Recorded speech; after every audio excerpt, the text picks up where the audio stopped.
للہ الحمد للہ وکفی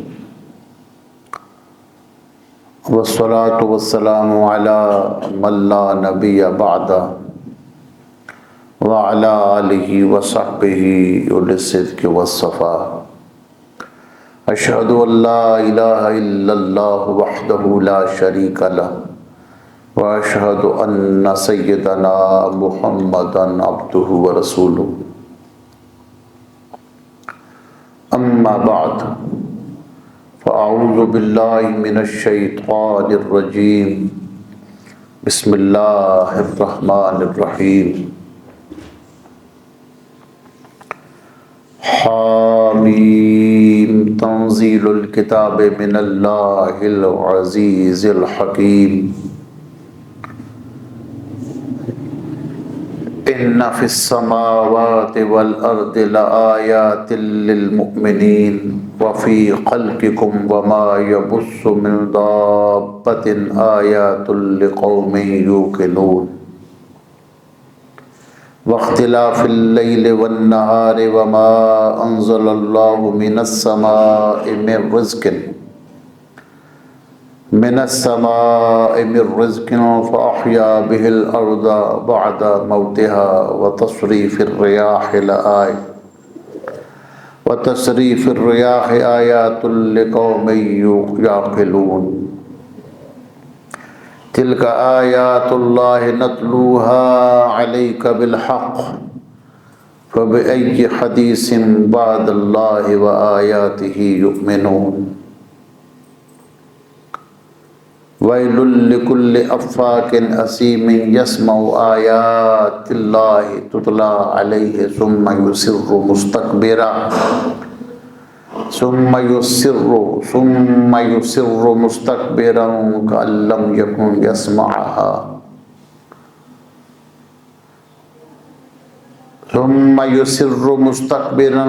كَأَن لَّمْ يَكُن يَسْمَعُهَا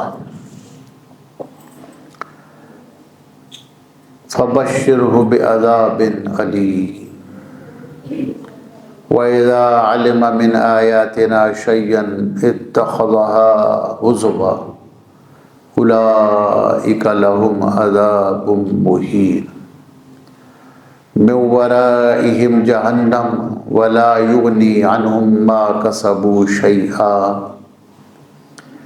وَلَا مَا اتَّخَذُوا مِن دُونِ اللَّهِ أَوْلِيَاءَ وَلَهُمْ عَذَابٌ عَظِيمٌ هَذَا هُدًى وَالَّذِينَ كَفَرُوا بِآيَاتِ رَبِّهِمْ لَهُمْ عَذَابٌ مِّن رِجْزٍ عَلِيمٌ صدق اللہ مولانا العظیم وبلغنا رسولہ النبی الکریم۔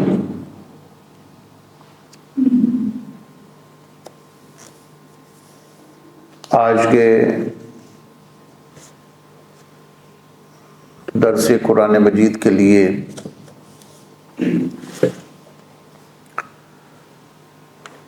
قرآن حکیم کی 45ویں سورت سورہ جاثیہ کا پہلا رکوع تلاوت کرنے کی سعادت حاصل ہوئی۔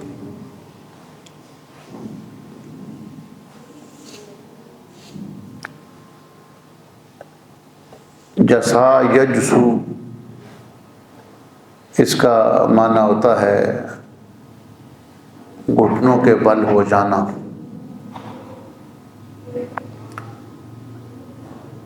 سورت کی 28ویں آیہ مبارکہ میں جاثیہ کا لفظ آیا ہے، وَتَرَى كُلَّ أُمَّةٍ جَاثِيَةٍ۔ آپ دیکھیں گے کہ قیامت کے دن منکرین کا ہر گروہ گھٹنوں کے بل ذلیل و خوار ہوگا جب ان کے نام اعمال کی طرف ان کو بلایا جائے گا۔ جسا یجسو گھٹنوں کے بل، گھٹنے ٹیک کر بیٹھنے کو بھی جسا یجسو کہتے ہیں۔ صحیح بخاری میں ایک حدیث ہے اللہ تعالیٰ جب قیامت کے دن لوگوں کا حساب و کتاب شروع فرمائیں گے، پھر جن لوگوں کے ساتھ زیادتیاں ہوئی ہیں وہ قیامت کے دن اللہ کی بارگاہ میں احتجاج کریں گے۔ قیامت کے دن انصاف طلب کریں گے۔ تو حضرت علی فرماتے تھے انا اول من یجسو بین ید الرحمن، اللہ کی بارگاہ میں انصاف کے حصول کے لیے گھٹنے ٹیکنے والوں میں سے سب سے پہلے میں گھٹنے ٹیکوں گا۔ یہ صحیح بخاری میں یہ روایت ہے۔ جسا یجسو، اسی سے واحد مؤنث اسم فاعل ہے جاثیہ، جو اس سورت کی 28ویں آیت مبارکہ میں آیا ہے۔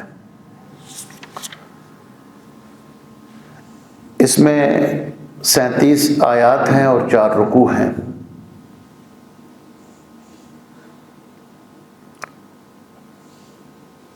گزشتہ سورت کے آخر میں فرمایا گیا فارتقب انہم مرتقبون،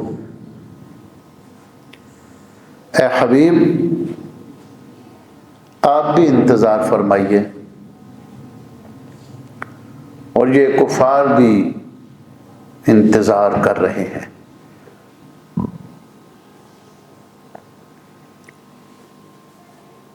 جو اہل حق ہوتے ہیں وہ بھی انتظار میں ہوتے ہیں، نیک لوگ بھی انتظار میں، اور کفار کے انتظار کا کیا معنی ہے؟ انتظار میں فرق ہے۔ یہ لفظ انتظار نہیں ہوتا، انتظار باب افتعال کا مصدر ہے۔ اسی طرح عام طور پر لوگ کہتے ہیں انتہا، تو انتہا نہیں ہوتا، تا کے نیچے زیر ہوتی ہے انتہا۔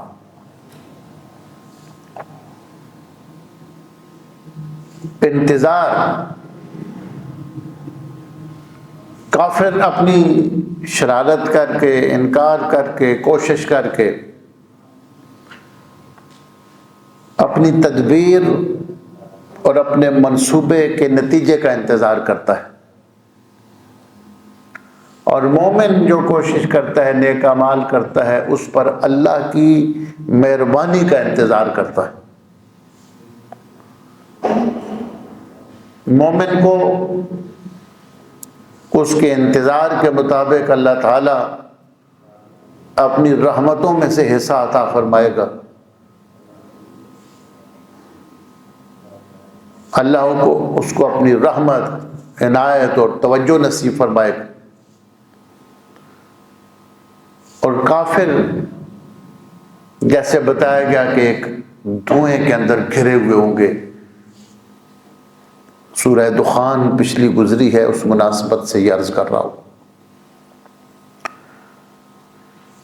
فرمایا بسم اللہ الرحمن الرحیم حامیم، اے حبیب آپ ان لوگوں سے کہہ دیجئے تنزیل الکتاب من اللہ العزیز الحکیم، اس کتاب کا نازل کیا جانا، اس کا نازل ہونا، نازل کرنا اللہ کی طرف سے ہے، جو غالب ہے اپنے کاموں میں اور حکمت والا ہے۔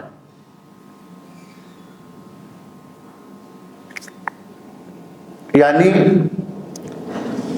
مومن کی ڈیوٹی یہ ہے کہ اللہ کے کلام پر توجہ کرے۔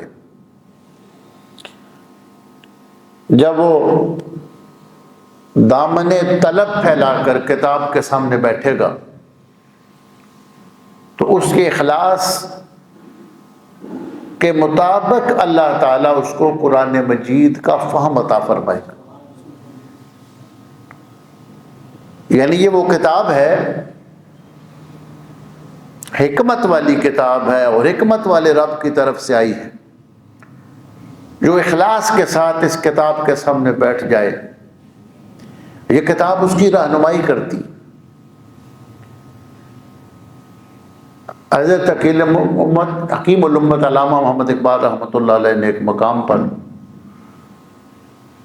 قرآن مجید کی شان میں جو اشعار لکھے وہ کمال درجے کے اشعار ہیں۔ آن کتاب زندہ قرآن حکیم، حکمت اولا یزالست و قدیم۔ فرمایا یہ کتاب آج بھی زندہ کتاب ہے۔ جس طرح ایک زندہ استاد کے سامنے آپ بیٹھتے ہیں ادب کے ساتھ تو آپ کو علم حاصل ہوتا ہے، اس طرح کتاب کے سامنے مخلص ہو کر بیٹھو گے، یہ قرآن آج بھی تمہیں حکمتیں اور معارف عطا فرمائے گا۔ آن کتاب زندہ قرآن حکیم، حکمت لا یزالست و قدیم۔ قرآن مجید کی جو حکمتیں ہیں یہ ختم نہیں ہوئی، یہ ہمیشہ سے ہیں اور ہمیشہ رہیں گی، یہ ختم نہیں ہوئی۔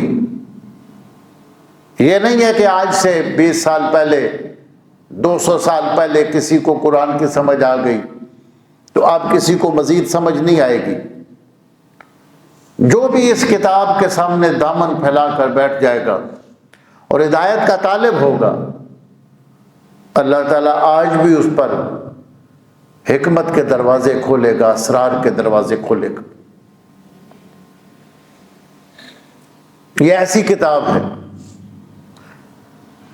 شرط یہ ہے کہ اس کے ساتھ اخلاص کے ساتھ تعلق کو مضبوط کر لیا جائے۔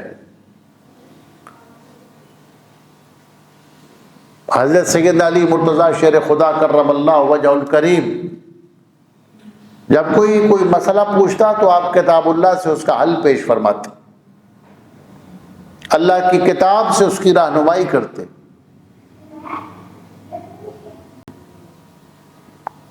اور پھر آپ نے فرمایا، لوگوں نے یہاں تک پوچھ لیا کہ اتنے بڑے بڑے فیصلے اتنی آسانی کے ساتھ، کہیں ایسا تو نہیں ہے کہ رسول اللہ صلی اللہ علیہ وآلہ وسلم نے قرآن مجید کے ساتھ کوئی دوسری کتاب آپ کو دی ہو جس کتاب کی روشنی میں آپ لوگوں کی رہنمائی کرتے ہیں؟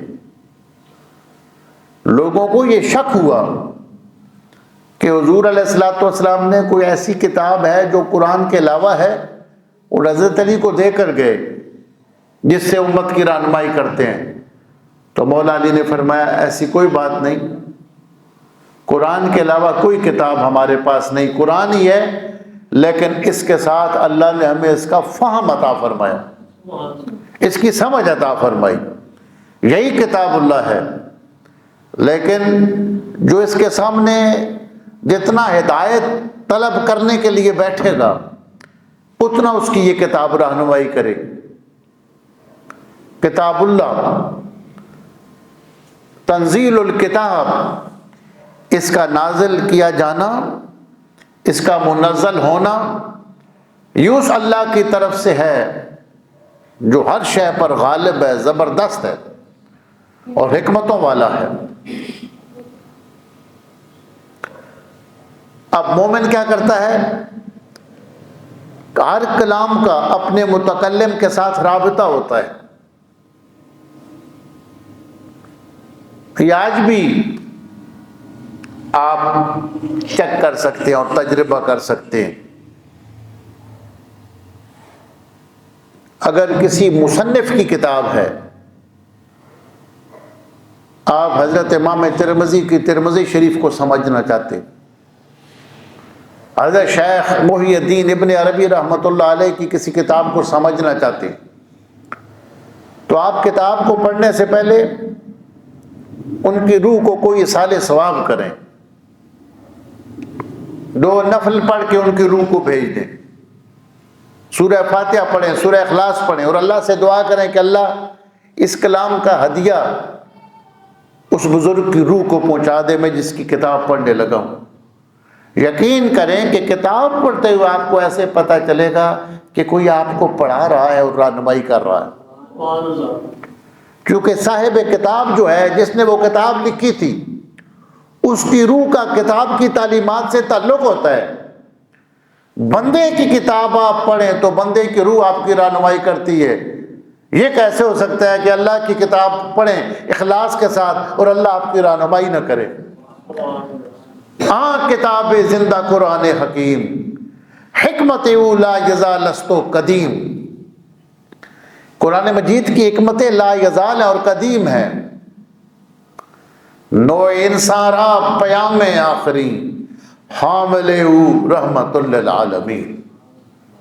فرمایا انسانیت کے لیے اللہ کی طرف سے آنے والی آخری کتاب قرآن مجید ہے، لیکن اللہ تعالیٰ نے صرف کتاب نہیں بھیجی، کتاب کے ساتھ اولین و آخرین کے علوم عطا فرما کر کتاب کی تعلیم دینے والا رسول بھی بھیجا۔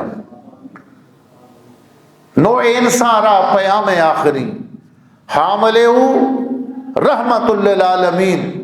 اور فرمایا جس کے سینہ اطہر پر یہ کتاب نازل ہوئی ہے، وہ کون سی ذات ہے کہ اللہ نے سارے جہانوں کے لیے ان کو رحمت بنایا۔ یعنی جو کتاب اللہ سے رہنمائی حاصل کرے گا اور حضور علیہ الصلوۃ والسلام سے عقیدت اور محبت کا تعلق رکھے گا، قرآن مجید اس کی رہنمائی کرے گا، قرآن مجید اس پر مہربانی کرے گا، اپنے اسرار و معارف کو کھولے گا۔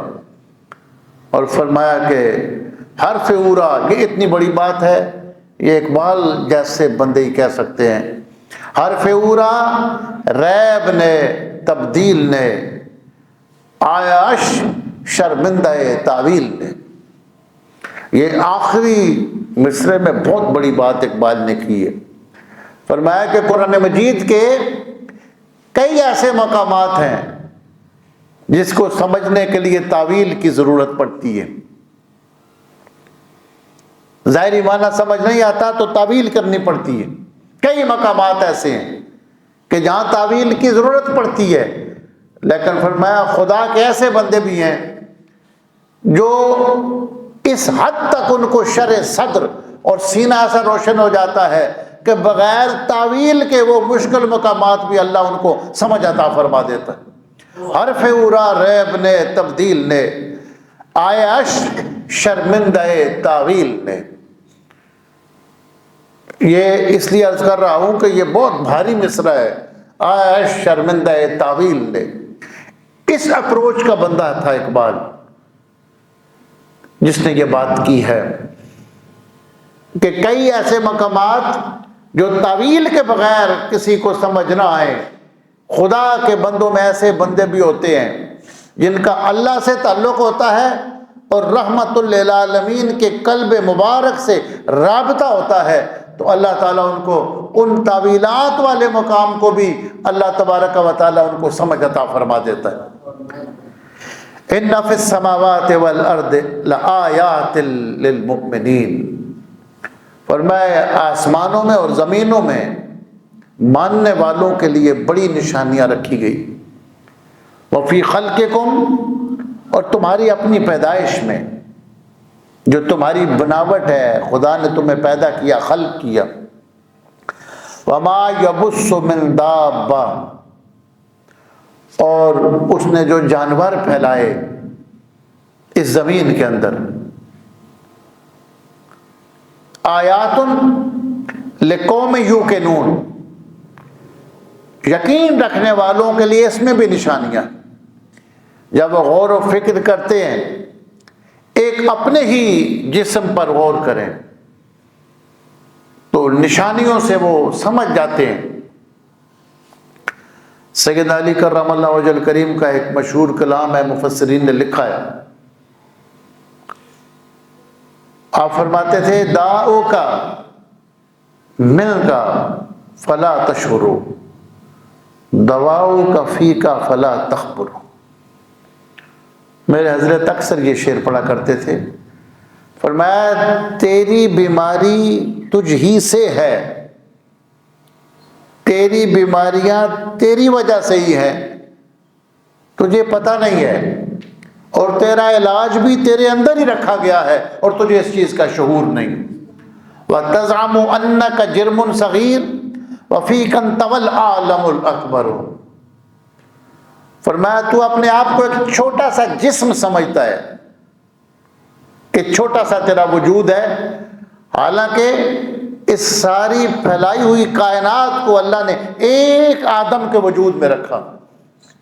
وَفِيكَ انْطَوَى الْعَالَمُ الْأَكْبَرُ وَفِي خَلْقِكُمْ، اور تمہاری پیدائش میں، وَمَا يَبُثُّ مِن دَابَّةٍ، اور جو اس نے جانور پھیلا رکھے ہیں زمین کے اندر، آیات لقوم یوقنون واختلاف اللیل والنہار وما انزل اللہ من السماء من رزق، اور اس دن اور رات کے آنے جانے میں، اور اللہ نے جو آسمان سے تمہارے لیے رزق اتارا۔ اس رزق سے مراد بارش ہے۔ یہ مجاز میں گفتگو ہے کہ بارش سبب ہے زمین سے غذا پیدا ہونے کا، تو جو سبب تھا اسی کا ذکر کر دیا، سبب بول کر مسبب مراد لیا۔ آسمان سے تمہارے لیے رزق اتارا، کیا مطلب؟ رزق کا سبب اتارا کہ بارش جب اترتی ہے تو زمین میں سبزہ پیدا ہوتا ہے، زمین میں غذائیں پیدا ہوتی ہیں، زمین میں فصلیں پیدا ہوتی ہیں۔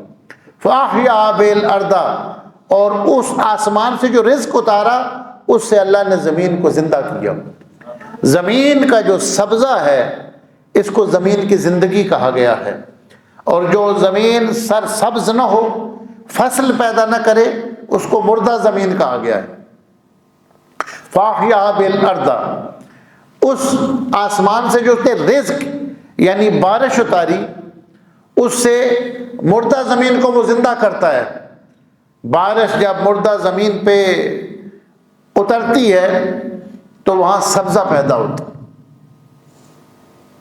ایک چیز پہلے بھی کبھی عرض کی تھی، روح کا کام جسم کو زندہ رکھنا ہوتا ہے۔ جب روح جسم سے نکل جائے تو جسم مردہ ہو جاتا ہے۔ وبال دوش ہے وہ جسم جس میں روح نہ ہو۔ بہت کمال درجے کا شعر ہے۔ وبال کہتے ہیں، وبال دوش کاندھوں پہ بوجھ، وبال دوش ہے وہ جسم جس میں روح نہ ہو، عزیز راہ میں کاندھے بدلنے لگتے ہیں۔ کہ عزیز ترین لوگ بھی راستے میں، جس کے جسم کے اندر روح نہ رہے تو عزیز اور رشتہ دار بھی راستے میں کاندھے بدلتے ہیں، اس لیے کہ وہ جسم جس کے اندر روح نہ ہو وہ اس جسم والے کے لیے وبال ہے، اور جب اسی جسم سے روح نکل جائے تو اس کے رشتہ داروں کے لیے وبال بن جاتا ہے۔ وبال دوش ہے وہ جسم جس میں روح نہ ہو، عزیز راہ میں کاندھے بدلنے لگتے ہیں۔ اب روح جسم کو زندہ رکھتی ہے۔ جبریل علیہ السلام کو روح کہا گیا۔ قرآن مجید میں ہے جبریل علیہ السلام کی سواری جہاں سے گزرتی تھی، ساموری جو جادو تھا وہ دیکھ رہا تھا کہ خشک زمین سے، بنجر زمین سے حضرت جبریل علیہ السلام کی سواری گزرتی، تو جس سواری پہ وہ سوار ہوتے اس کے جہاں پہ پاؤں لگتے تھے خشک جگہ سبزہ پیدا ہو جاتا۔ وہ سمجھ گیا کہ کوئی بڑی کمال کی سواری ہے اور اس کا سوار بڑا کمال والا ہے، جس کا اثر یہ ہے کہ وہ جس سواری پہ بیٹھا ہو وہ مردہ زمین کو زندہ کر دیتا ہے، خشک زمین میں سبزہ پیدا ہو جاتا ہے۔ اس نے وہاں سے مٹی اٹھائی اور اس پہ جادو کا عمل کر کے اس نے بچڑے کے اندر ڈالا، سونے کا بچڑا بنا کر، تو وہ بولنے لگ گیا۔ تو جبریل امین روح ہے، ان کے ساتھ سواری کا تعلق ہو جائے اس میں زندگی کا اثر آ جاتا ہے۔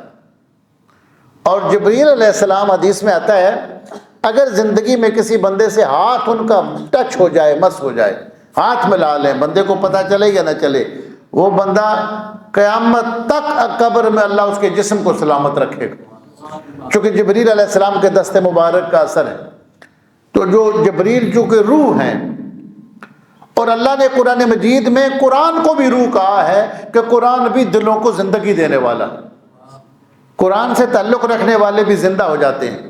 وَفِي خَلْقِكُمْ وَمَا يَبُثُّ مِن دَابَّةٍ آيَاتٌ لِقَوْمٍ يُوقِنُونَ وَاخْتِلَافِ اللَّيْلِ وَالنَّهَارِ وَمَا أَنزَلَ اللَّهُ مِنَ السَّمَاءِ مِن مَاءٍ، اللہ نے آسمان سے میں رزق، جو رزق یعنی بارش کو نازل کیا اور اس کے ذریعے زمین کو زندہ کیا، یعنی زمین فصلوں والی لہلہاتی فصلیں بارش سے اللہ تعالیٰ زمین میں پیدا کرتا ہے، بعد موتہا، جبکہ زمین پہلے مردہ ہوتی ہے، بنجر ہوتی ہے، خشک ہوتی ہے۔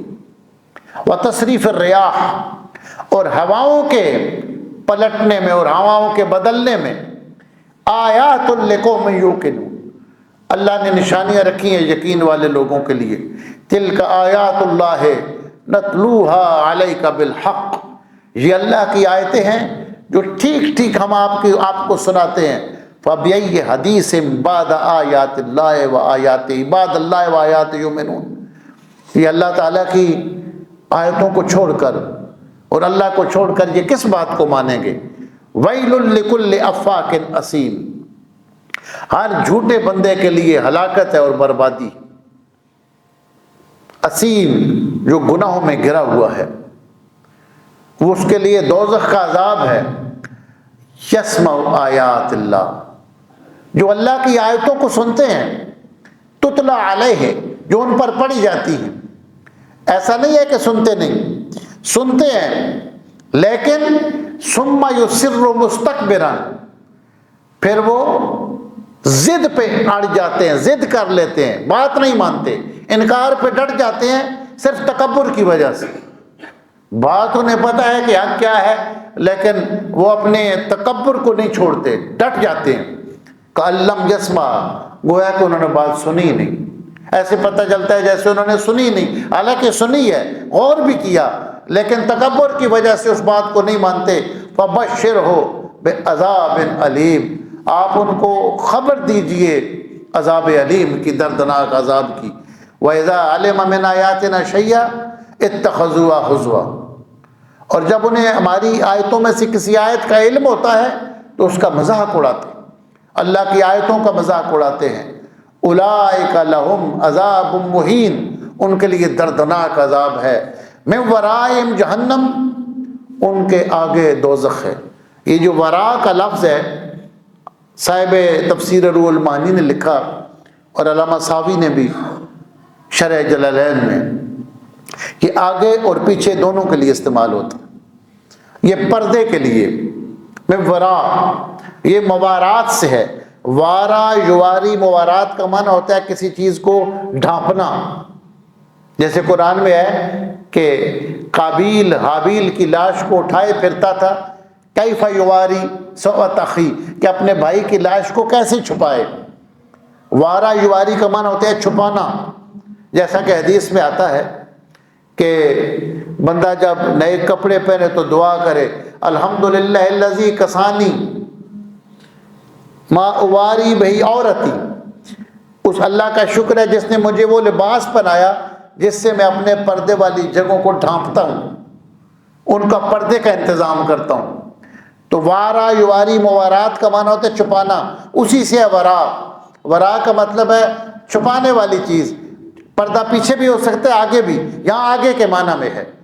جس طرح جون کا لفظ ہے، یہ سفیدی اور سیاہی دونوں کے لیے استعمال ہوتا ہے عربی زبان کے اندر۔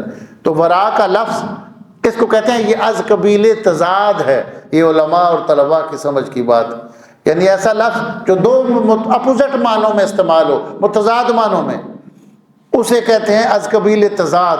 یعنی ورا کا لفظ آگے کے لیے بھی پیچھے کے لیے بھی آتا ہے، لیکن پھر سیاق و سباق کو دیکھنا پڑتا ہے، یہ آگے کے لیے یا پیچھے کے لیے۔ من ورائے جہنم، ان کے آگے دوزخ ہے۔ ولا یغنی عنہم ما کسبوا شیئا ولا متخذوا من دون اللہ اولیاء، فرمایا کہ انہیں کچھ کام نہیں آئے گا جو انہوں نے دنیا کے اندر اعمال کیے، اور نہ ہی ان کو وہ کام آئیں گے جو اللہ کے سوا انہوں نے معبود بنا رکھے تھے۔ وَلَهُمْ عَذَابٌ، بہت بڑا عذاب ہے۔ ھذا ھدن، یہ ہدایت ہے، قرآن سراپا ہدایت ہے۔ والذین کفروا بآیات ربہم، اور وہ لوگ جنہوں نے اپنے رب کی آیتوں کا انکار کیا، لہم عذاب من رجز علیم، ان کے لیے عذاب ہے سخت دردناک عذاب میں سے۔ عذاب بھی تکلیف کے لیے، سزا کے لیے لفظ استعمال ہوتا ہے، لیکن رجز سخت شدت کی ایسی سزا جس سے وجود ہل جائے، جس سے ایک کپ کپی طاری ہو جائے اور جھٹکے لگنے شروع ہو جائیں، اس کو رجز کہتے ہیں۔ تو دردناک عذاب میں سے عذاب ان کو دیا جائے گا جو اللہ کی آیتوں کا انکار کرتے ہیں، جو اللہ کی آیتوں کو دیکھ کر اور پھر ضد پر ڈٹ جاتے ہیں اور اس کا انکار کرتے ہیں۔ سورہ جاثیہ کے پہلے رکوع کی اللہ تعالیٰ کی توفیق کے ساتھ یہ حسب توفیق کچھ تفہیم، کچھ تدریس، درس، تفسیر آپ کی خدمت میں پیش کیا۔ اللہ پاک ہماری حاضری کو قبول فرمائے۔